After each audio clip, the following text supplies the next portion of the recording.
Good evening, fellow citizens. Please permit me to begin this short address by extending to each and every one of you a bright, productive, safe, and prosperous 2017. Early in December, it was my initial intention to do the usual end-of-year, wide-ranging address. But given the simmering but very real threat of a major disturbance emanating from our operations at Petrotrin, I knew whatever the outcome, I would have been required to address the nation on this particular challenge, which is of interest not only to the workers and union at Petrotrin, but to each and every citizen of Trinidad and Tobago. It is about time that you, each and every taxpayer, each citizen, you, the shareholders of this company, get a clear picture of what is happening at Petrotrin and what these developments mean to our already very difficult national circumstances.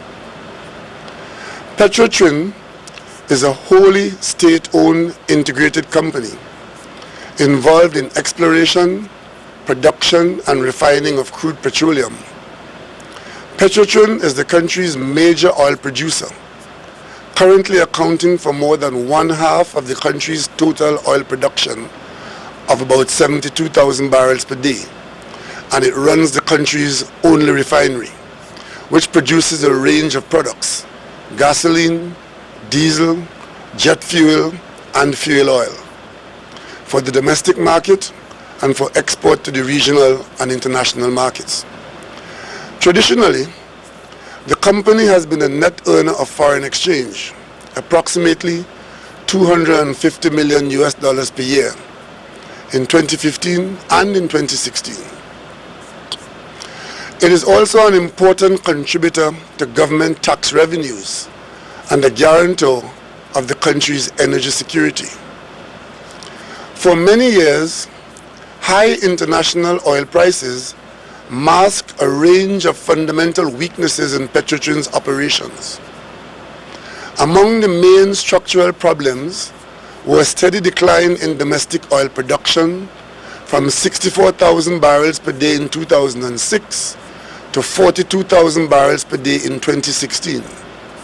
Low productivity, escalating manpower costs, and steadily increasing operational and capital costs due to inadequate controls, questionable management practices, aging assets, and infrastructure. Petrotrin now has more than 5,000 employees with an annual wage bill of $1.9 billion, which is close to 50% of its total annual operating costs. This payroll ratio is exceptionally high, even compared with that of other state-owned oil companies. These negative factors were compounded after 2007 by a significant increase in Petrotrin's debt burden, largely due to two external loans, namely a US $750 million loan contracted in 2007 and a US $850 million loan contracted in 2009, used largely to support refinery upgrade projects, which were exposed to some significant mismanagement and experienced sizable cost escalation. A dramatic slump in crude oil prices, combined with an ongoing decline in refinery margins and declining local oil production, led to a more than 50% decrease in the company's revenues, from TT 37 billion in 2012 to TT $16 billion in 2016. Further, the decline in local oil production increased the requirement for significant importation of foreign crude oil to service the Pointe-a-Pierre refinery. This expense, coupled with high debt servicing costs and high operating expenditures, notwithstanding the drop in oil production, resulted in the company registering an after-tax loss of TT 819 million in fiscal year 2015 and a projected loss of about TT 600 million in fiscal 2016. Because of acute cash flow problems caused by its drastically reduced revenue, Petrotrin asked for and received government guarantees in 2016 for short-term loans up to a maximum of $230 million in order to carry on its operations and meet its basic financial obligations. Cash flow difficulties have also led to Petrotrin's large arrears of payments of royalties and taxes, which are of the order of $1.2 billion, net of outstanding fuel subsidies. In other words, when you net off the money owed by the state to Petrotrin at this time for the fuel subsidy against the royalties and taxes belonging to the state but withheld by Petrotrin, the company currently owes the Treasury $1.2 billion in unpaid taxes. Additionally, because of an unfavorable oil price outlook and the company's high debt service burden, which includes a balloon payment in 2019 of US $850 million, that is 5.8 billion TT dollars, Moody's Investor Services downgraded Petrotrin's credit rating in March 2016 from BA1 to BA3. Further, in April 2016, another ratings agency, Standard & Poor's, affirmed Petrotrin's BB ratings, only in the expectation that the government will continue to provide the required budgetary support to Petrotrin as needed. In other words, Petrotrin in its current form is somewhat of a ward of the National Treasury, heavily dependent on the taxpayer, who is already struggling to make ends meet. Standard & Poor's warned, however, that Petrotrin could face up to a 2-notch downgrade if the company's liquidity weakened because of an increase in its deficit, or if, in Standard & Poor's view, government support for Petrotrin had fallen from very high to high. This is not solely a Petrotrin problem. It is also a situation which is ever present in all discussions of the national borrowings and debt servicing, and the downgrade could easily stretch beyond Petrotrin onto the operations of the Ministry of Finance. With respect to wage negotiations for new collective agreements for its various bargaining units, these negotiations began in 2013 between the OWTU and Petrotrin for the period 2011 to 2014-2015. The offer from the company at the time was 0.000% increase in salaries and wages for the 2011 to 2014-2015 period. Incidentally, this was the time of high oil prices and when other employees on the state payroll were being offered increases of 14%. The OWTU did not accept the offer of a 0% increase, but Petrotrin maintained its position of 0 from 2013 throughout to the time of the general elections of September 2015. Since no agreement could be reached, the negotiations moved from bilateral discussions to conciliation at the Ministry of Labor, and then in 2014, the 2011 to 2014-2015 collective agreement was sent to the Industrial Court for a determination, where it is still under court management. Following this, on December 5, 2016, Petrotrin and the OWTU also started negotiations 2014 to 2017-2018 period. Petrotrin once again offered an increase of 0% for the 2014 to 2017-2018 period. However, this offer, unlike the previous offer of 0% made in 2013 under the previous government, was not guided by the corporation sole. Further, shortly after negotiations commenced, the union reported a breakdown in bilateral discussions, and the matter quickly progressed to the formal conciliation and then to the serving of strike notice by the OWTU. It should be noted that whereas in December, the union moved determinedly towards strike action on Petrotrin for its second offer of a 0% increase for the 2014 to 2017-2018 period, it did not do so in 2013 when it was faced with a government-sanctioned offer of 0% for the 2011 to 2014-2015 period. The OWTU originally proposed a 10% increase for the period 2011 to 2014-2015 period, and a similar increase for the 2014 to 2017-2018 period.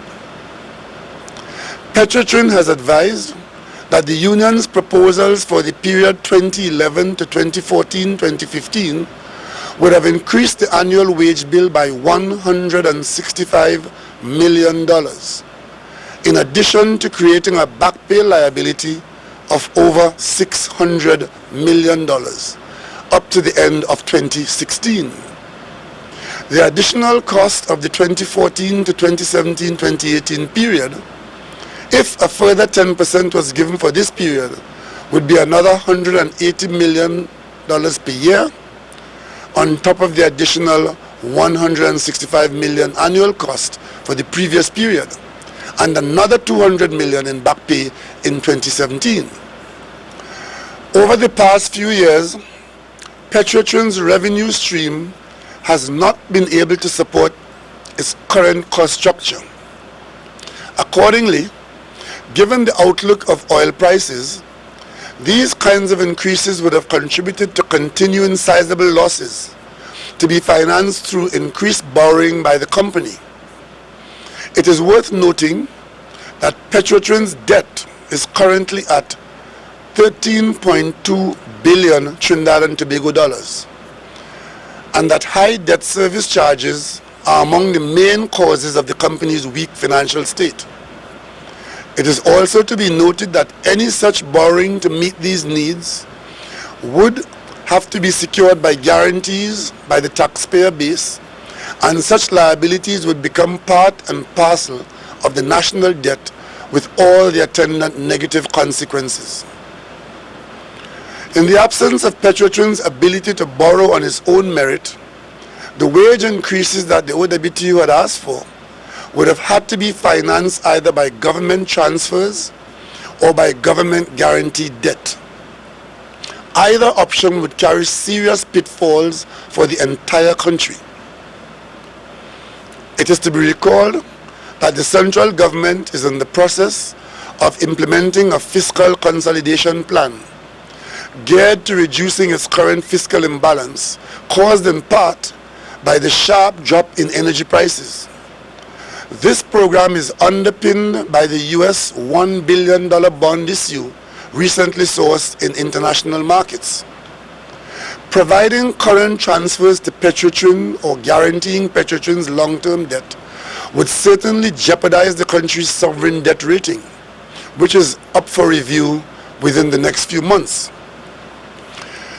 It is noteworthy that Petrotrin had told us in the event of a strike, it would ensure that arrangements were in place to maintain continuous supplies of fuel to local consumers, and we were confident that this would have been achieved. But a strike would also have forced suspension of its export business, and in this context, it should be noted that 75% of the company's sales receipts comes from exports to regional and international markets. With the need to suspend export sales in the event of a strike, Petrotrin's gross receipts would have declined by 3/4, and its foreign exchange earnings would have all dried up.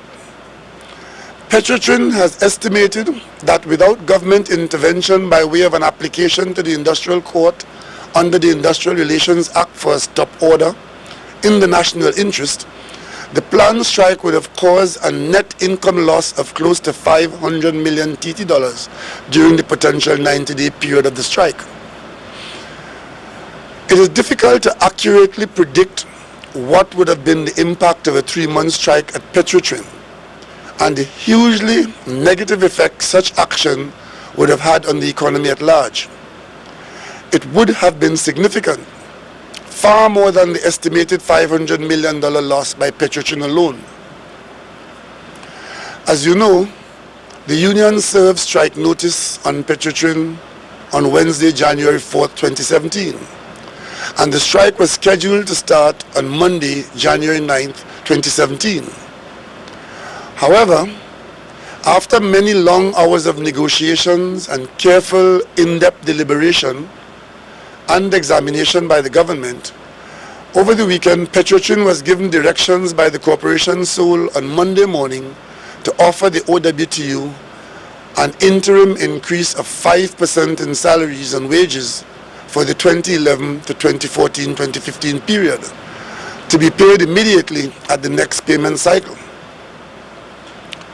This interim offer of 5% was authorized on condition that the union withdrew its strike notice for the 2014 to 2017-2018 period and deferred consideration of the collective agreement for the 2014 to 2017-2018 period to a later date, and returned to the negotiating table in good faith with a view to finalizing by February 28, 2017, the terms of the 2011 to 2014-2015 collective agreement. Most importantly, all payment of back pay for the 2011 to 2014-2015 period was to be deferred until targets are achieved. These include improved productivity, increased oil production, and the company's return to profitability.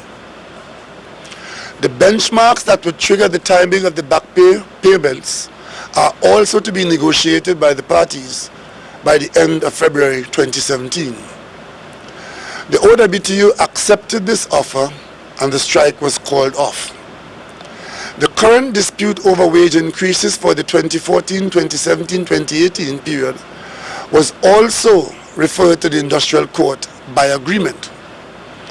It is estimated that this interim increase of 5% will immediately increase Petrotrin's wage bill by $81 million per year, and the back pay liability arising from the interim offer would be in excess of $300 million. In order not to unduly burden the national treasury, the company has been directed by the government that it must take firm and immediate steps to reduce its annual operational expenditure in order to meet the increased wage costs of $81 million per year. This assignment will be carefully monitored by the corporation sole to see that the company achieves its cost-cutting targets. Prior to the flare-up, as experienced in the last 3 weeks, you will recall that in my last address to you, I flagged the Petrotrin challenge and said to you then that it was the government's intention to engage the OWTU on the issue of the future of the company. We are at that stage now, even as it has been precipitated by wage demand issues. In the intervening period, prior to the labor dispute, some preliminary contacts were had, and the government agreed to receive from the union any and all of its thoughts with respect to the improvement of conditions and performance at the company. One such response, the first, was submitted to the government last Friday and will be given the due consideration it deserves. This cabinet operates a subcommittee on energy. It is populated by a wide cross-section of some of the nation's best intellect and experience, current and retired, distilled from the hydrocarbon industry and supported by world-class experts from the international community. The decision-making of the cabinet is being guided by this effort, and the discussions are on their way to the Parliament for the involvement of the Standing Committee on Energy. This approach also includes the report of the Gas Master Plan, which has been the subject of extensive review by the government. The unique and particular situation at Petrotrin, especially its debt problem, has been under specific report to the subcommittee, and former Finance Minister Wendell Motley and financial experts have been tasked with advising the Cabinet on the way forward. A report of this work is on its way to the Cabinet for consideration. Notwithstanding any other consideration, the one thing which is clear is that you, the taxpayers, you, the shareholders, cannot continue to turn a blind eye or be uninterested in the challenges at Petrotrin, a company which is so central to our fortunes and which poses such threats as described. The current situation cannot be left to limp along unattended.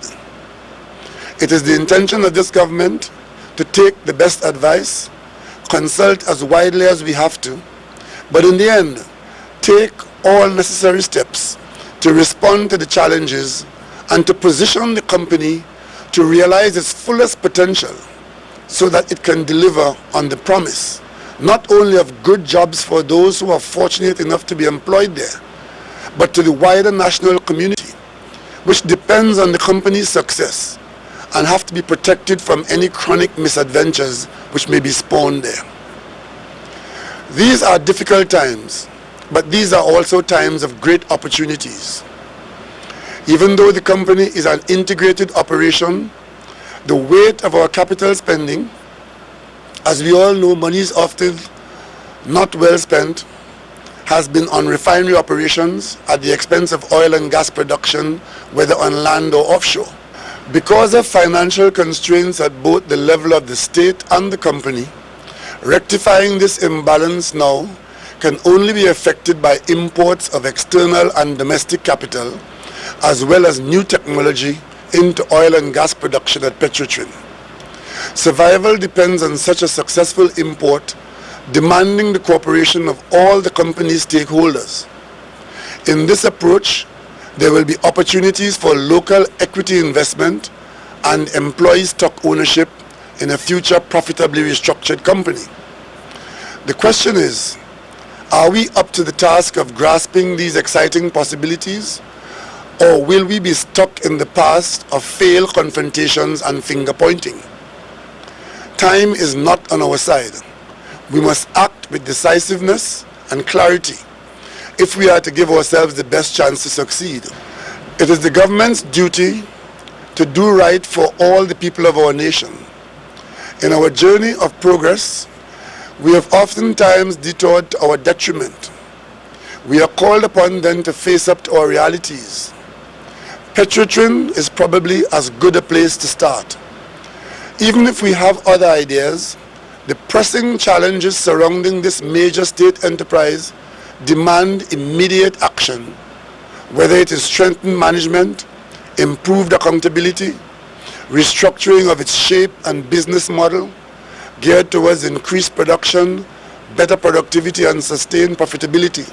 The government will act as is necessary, and I appeal to all involved to see our circumstance as a national prerogative requiring reason and maturity. We can rise to the occasion as we prescribe our own bitter medicine, which must be distilled to take us to a place of economic good health, peace, and social justice. Let me end by reaffirming my commitment that this government will do all that has to be done to keep our country out of the grip of the lender of last resort, the IMF. Failure to fix the Petrotrin problem and similar problem leaves us vulnerable. We have the resolve and we have the opportunity. Let us go brave and do it for the benefit of all our people. We have averted a major disruption which would have considerably worsened our situation, and for that, on your behalf, I must thank all who were directly involved and their advisors. However, let us not for 1 minute believe that we have dealt with or have solved the problem. Comforting as it is, as we exhaled, it is not even the beginning of the end. If I may quote the well-known Churchillian statement, it is the end of the beginning. Let us make this a time of change. Change for the better, with boundless faith in our destiny. Petrotrin is an integral and a major part of our destiny. Let us resolve to do what has to be done to fix it, so that when I address you again in the not too distant future, the picture will be brighter and the numbers will be more comforting. Thank you and good night.